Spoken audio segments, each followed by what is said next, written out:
as a fan of the Sixth Doctor and his character arc, I gotta say Season 21 does a pretty good job at laying the groundwork for the transition towards this more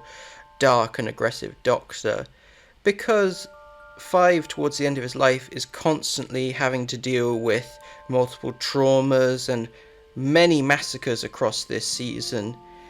not to mention losing both Tegan and Turlough,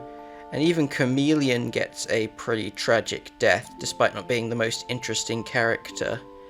You can see what is happening to break the Fifth Doctor over the course of this season, and I think what especially helps is that his final story, in particular Caves of Androzani, is the perfect one bad day that finally smashes his mental state. But it's a good job that they did the work to set it up across the previous seasons, but I think that one episode arguably would have been enough, considering trying to have a fresh start with Perry just completely falls apart because of other people's selfishness and greed. You can see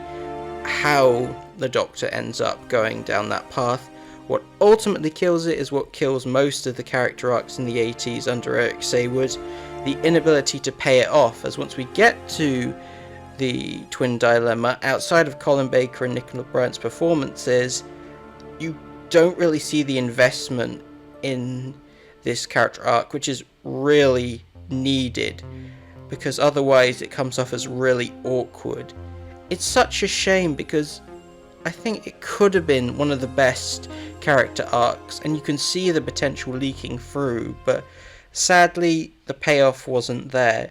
But I suppose the build-up across the previous episodes was at least solid.